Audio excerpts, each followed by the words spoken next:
এমন একটা সময় আসবে মানুষের ঈমান ধরে রাখা যাবে না। তখন এই সূর্যটা পশ্চিমে যাওয়ার পরে পূর্ব দিকে উঠার জন্য আল্লাহর কাছে অনুমতি চাওয়া হবে। আল্লাহ পাক অনুমতি দিবেন না, সূর্যটা আবার পশ্চিম আকাশে উদিত হবে। যখন সূর্যটা পশ্চিম আকাশে উদিত হইয়া দুপুর পর্যন্ত আসতে থাকবে, ওই সময় এই সময় থেকে বাস তওবার দরওয়াজা বন্ধ, কারো ঈমান আর কবুল করা হবে না।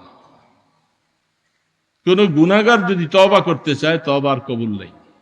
কোন কাফির যদি মুসলমান হইতে চায়, আর তার ঈমান কবুল হবে না। ভয়াবহ একটা সময়। তারপর দিন থেকে সূর্য আবার আগের মতো উঠবে।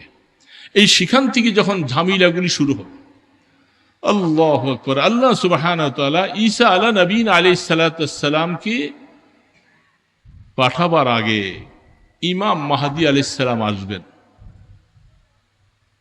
ইমাম মাহদী আলাইহিস সালাতু ওয়াস সালাম এমন সময় আসবেন, তখন মনে রাখবেন ঈমানদারেরা, সেই ঈমানদারেরা মিনার ময়দানে মুসলমানের ভিতরে এত লড়াই হবে, সারা মিনার ময়দানটা রক্ত স্রোত বেড়ে চলবে। আরাফার ময়দানে এরকম বিশাল কতল কাতাল হবে। যখন এই পরিস্থিতি যখন চলতে থাকবে, তখন ইমাম মাহদী আলাইহিস সালাম আসবেন।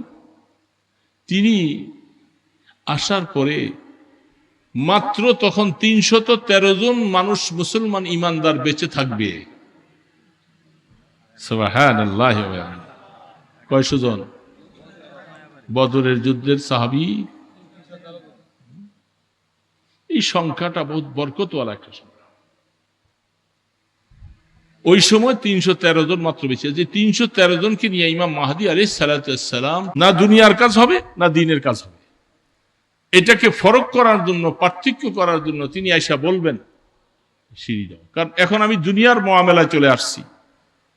তারা সিঁড়ি নিয়ে যাবেন। ঈসা আলাইহিস সালাতু ওয়াস সালাম দ্রুত গতিতে বাইতুল্লাহর পাশে এসে যখন দাঁড়াবে, ইমাম মাহদী আলাইহিস সালামের সাথে সালাম কালাম মুসাওয়া। নামাজের সময় হলে বলবে, ইমাম মাহদী আপনি নামাজ পড়েন। তিনি বলবেন, না না, আমি নামাজ পড়াবো না, আপনি নবী, আপনি পড়ান। বলে, কোনোভাবেই হবে না, এই উম্মতের দাম আল্লাহর কাছে অনেক বেশি। ওগো ইমাম মাহদী, আপনি নামাজের ইমামতি করো। উম্মত বুঝতে পারেনি ইমাম মাহদী ইসলাম ইমামতি করবেন। তিনিও তার সাথে অনেকদিন থাকবেন।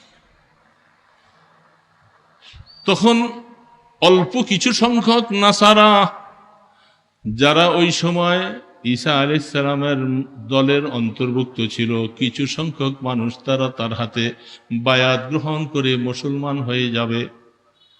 আর বাকি সারা পৃথিবীর মধ্যে ইহুদিদের খুব দৌরাত্ম্য চলবে। যত ইহুদি আছে, সব ইহুদিরা দাজ্জালের অনুচর সহচর হবে, তার সৈন্য হবে।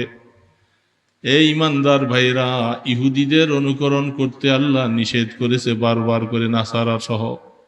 কেন? তারা সমস্ত মুসলমানের দুশ্মন হবে, সব দাজ্জালের সহযোগী হবে, সৈন্য হবে তারা। সেই দাজ্জালের সাথে চলতে থাকবে। ঈসা আলাইহিস সালাম, ইমাম মাহদী ইসলাম সহ ওই ৩১৩ জন নিয়ে তার সাথে এখন নতুন আরো কিছু মুসলমান আসবে। এরা সকলে মিলে তখন শুধু বিমান, কামান, অ্যাটম বোম, এই সমস্ত ক্ষমতাগুলি তখন আর থাকবে না। বাহ, এখন ক্ষমতার দাপট দিয়ে আমার ভাইদেরকে শেষ করে দিচ্ছ। ওই সময় ওই পুরাতন আবার তরবারি আর তীর বল্লম ধনুকের যুদ্ধ চলে আসবে। সুবহানাল্লাহ।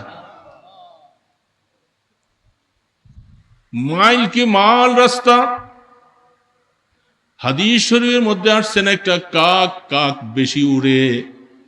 কাকটা বেশি উঠতে উঠতে সে ৩ mile, ৪ mile, ৫ mile, ৬ mile, ১০ mile পর্যন্ত এরকম রাস্তা অতিক্রম করতে পারে। এত লম্বা মাইলের ভিতরে শুধু লাশ আর লাশ পড়ে থাকবে মানুষ। আল্লাহ পাক ইমাম মাহদী ইসলামে ঈসা ইসলামকে সাথে এমন শক্তি আর এমন ক্ষমতা দিবেন, সব খতম হয়ে যায়। যখন দাজ্জালকে খোঁজা হবে, ইমাম মাহদী ইসলামের তখন প্রায় মৃত্যু হয়ে যাবে, তখন শুধু ঈসা ইসলাম একা ওই পোশাক পরিহিত অবস্থায় আছেন। তিনি ছুটবে যখন, বাতাসের মতো দাজ্জাল ছুটবে, তার ক্ষমতা অনেক কিছু, এটা আপনারা বহু শুনছেন, সেটা বলতে যাচ্ছি না। দাজ্জালের দিকে ছুটবে, লুদ নামীয় পাহাড়ের সেই গেটে দাজ্জাল এত বড় শক্তিওয়ালা, একজন মানুষকে কাইটা সামনের ভিতরে জিন্দা করে, আমার বাবাকে জিন্দা করে দেখাইয়া বলবে আমি কি তোমার খোদা না? এখন এই লোকটা বলবে আশ্চর্য কথা, আমার বাবা মারা গেছে কত বছর আগে, আমার বাবাকে জিন্দা করে দেখাচ্ছে। আর তখন ইমানদার বলবে আমার বিশ্বাস হয়ে যায়, আল্লাহর নবীর হাদিস থেকে শুনেছি, ওলামায়ে কেরামদের কথা থেকে শুনেছি, যখন এই কাজ তুমি করবা আসলে তুমি দাজ্জাল শয়তান, তুমি ইমানদার না। ইমানদারা তার উপর তখন ইমান আনবে না। আল্লাহ তখন বলবে ইমান আনবে না, আসো। মুহূর্তের ভিতরে আপনাকে দুইটা টুকরা করে ফেলবে, টুকরা করার পরে আবার জিন্দা করে বলে যে আমি কি তখন এত কিছু পারি না? বলে এখন আমার ইমান পুরা মজবুত হয়ে গেছে, যে এই কথাগুলি আমরা আল্লাহর নবীর হাদিস থেকে শুনে আসছি, যে এই অবস্থা হবে, যে তুমি যখন মানুষকে মারবা আবার জিন্দা করতে পারবা, তুমি দাজ্জাল, তোমার উপরে ইমান আনা যাবে না, আর সে পারবে না আপনাকে আমাকে মারতে।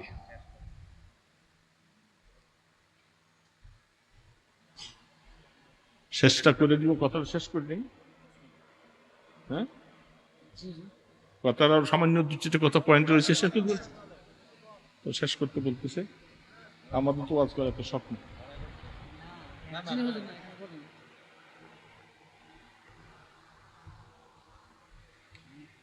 এই সমস্ত কথা বললে আলোচনা করতে মনে চায় না, আমরা ওরকম প্রফেশনাল বক্তা না। কথা আমি প্রায় ফিনিশিং নিয়ে আসছি, আমি সব ছেড়ে দিয়ে ফিনিশিং আসছি, কথাটা বলছি একটু মিশিয়ে দিবার।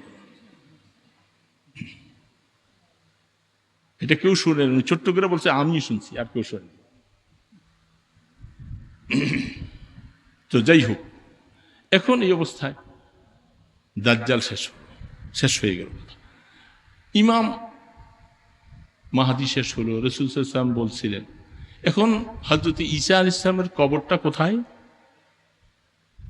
তিনি দুনিয়াতে আসবেন প্রায় 40 বছর, বিবাহ শাদী করবেন, সন্তান হবেন, অনেক বছর আর থাকবেন।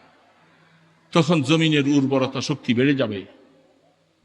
হাদিসে আসছেন একটা আঙ্গুরের ছিলকার মধ্যে 70 জন মানুষ বসতে পারবে। মক্কা মদিনার খনিজ পদার্থগুলি, স্বর্ণের টুকরাগুলি সব ভেসে ভেসে উঠবে।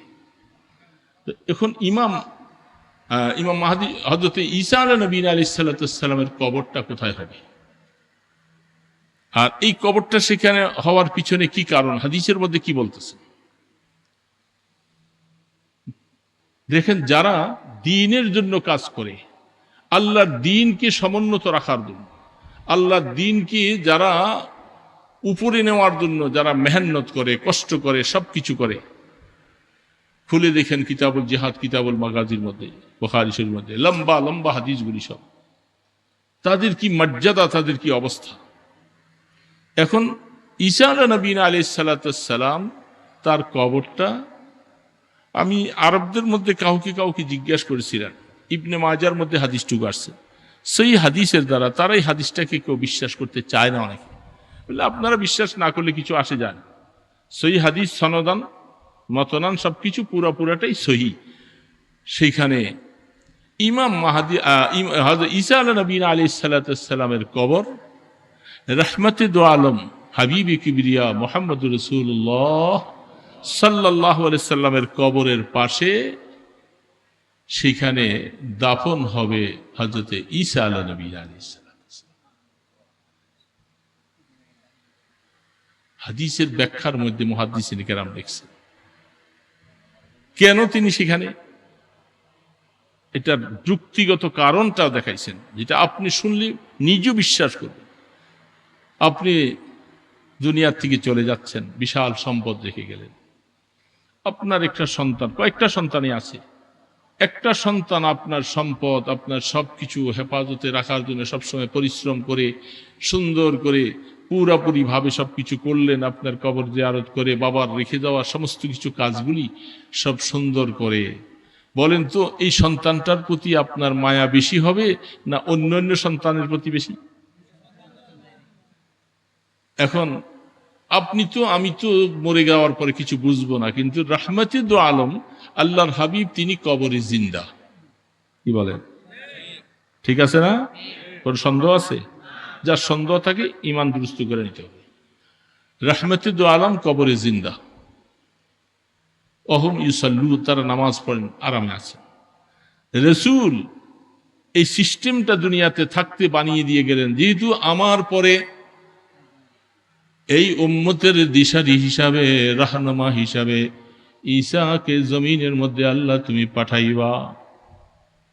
এমনকি হাদিসের ব্যাখ্যার মধ্যে পাওয়া যায় যে দিন জিবরিল আলাইহিস সালাতু ওয়াস সালাম মারিয়াম আলাইহিস সালাতু ওয়াস সালামের সামনে ফু দিতে গেলেন, সেই দিন জিবরিলের চেহারাটা আল্লাহর নবীর চেহারার সুরত ধরে গিয়েছিল।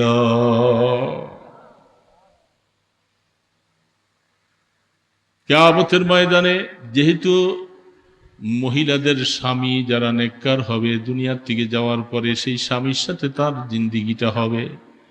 মারিয়াম আলাইহিস সালামের যেহেতু স্বামী নাই, আল্লাহু আকবার, কিতাবের মধ্যে লেখে সেই কিয়ামতের ময়দানে মারিয়াম আলাইহিস সালাম আমাদের নবীজির স্ত্রী হিসাবে দান করা হবে।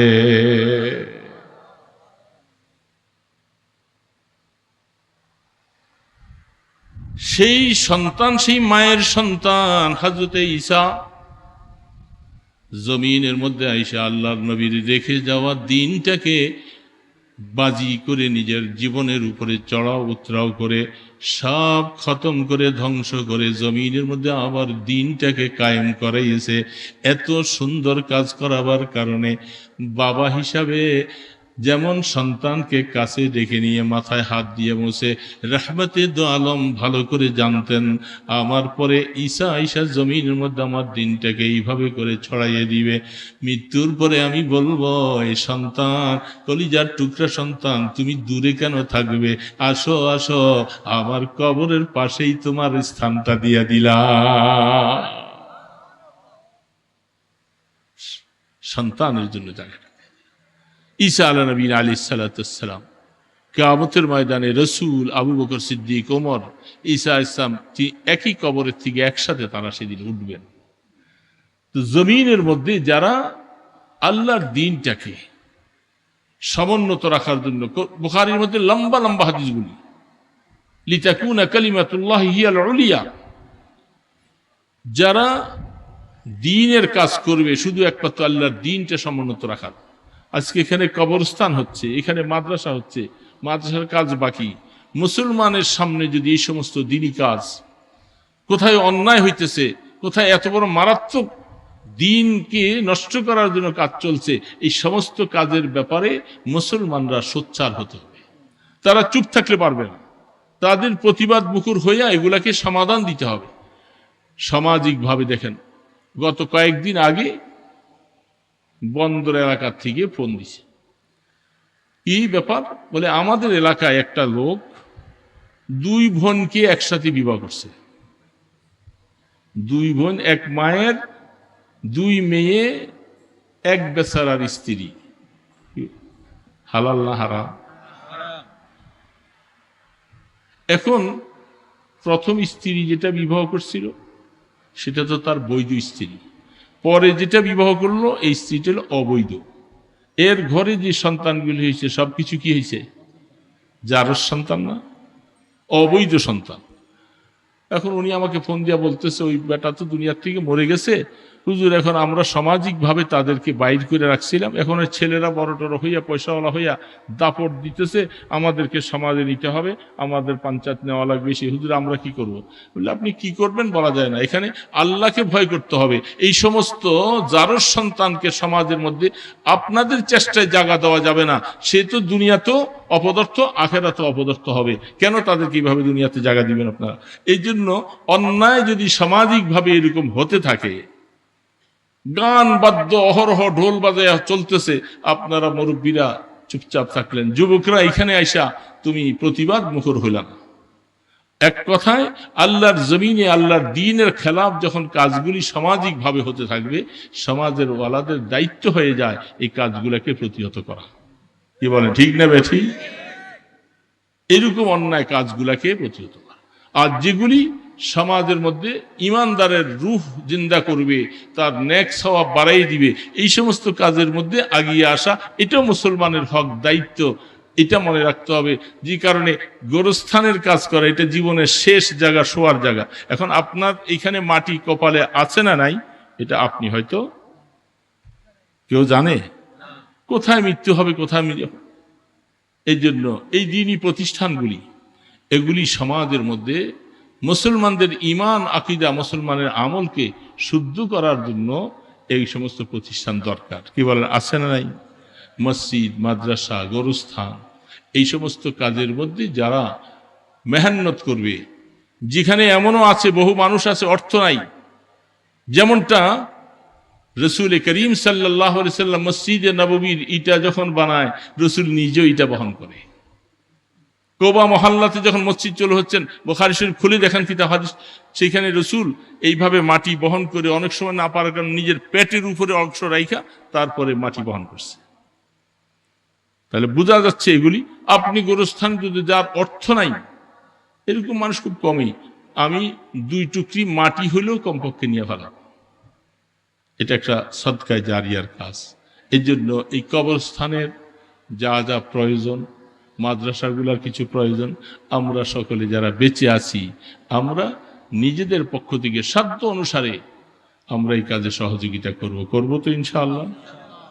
তো শেষ অবস্থায় আমি এখন আপনাদের কথাই সে আমরা দোয়া যাব। দোয়া তো এটাই আছে, আয়াত পড়ছিলাম, শুধু সেই 1 মিনিটে ওই কথাটা বলে শেষ করব। আমরা যারা যারা উপস্থিত এখানে আছি, এটা আমার হযরত নানুপুরি সাহেব করতেন। একটু হাতে হাতে একটু রুমাল দিছিলেন, হ্যাঁ, একটু যদি কেউ বলে আমি 2 টাকা 1 টাকা 4 আনা, এইরকম যদি কারো কাছে থাকেন যে এই গোরস্থানের উন্নয়নের জন্য আমার তৌফিক 4 আনা আছে, আমি 4 আনা পয়সা দিয়ে আসি, হয়তো এই টাকাটা এখানে হাতে পৌঁছাইতে অনেকের লজ্জা মনে করেন, গোপনে গোপনে চুপচাপ দিয়ে দিলে কিছু ভাইয়েরা একটু দাঁড়াই, আমরা তৌফিক অনুযায়ী আমি এখানে কিছু, হযরত বলেন যে দোয়ার আগে এরকম কিছু দান করলে দোয়া কবুল হয়। এই জন্য আপনারা এই কাজটা করেন। আর শেষ কথাটা এটাই, আল্লাহ সুবহানাহু ওয়া তাআলা বলেন, যারা তোমরা গুনাহ করেছো, ওয়াল্লাযীনা ইযা ফাআলু ফাহিশাতান আও যালামু আনফুসাহুম, যারা গুনাহ করেছো, ফাহিশা গুনাহ অথবা আল্লাহর হুকুমকে লন্ডন করে তোমরা অনেক সময় নিজেদের জাতের উপরে কিছু গুনাহ করে ফেলছো, তোমরা আল্লাহর কাছে হাজিরা দিতে হবে, আল্লাহর কাছে যেতে হবে। এই কথাটা মনে করে তোমরা ইস্তেগফার করো যে আল্লাহ আমরা যেতে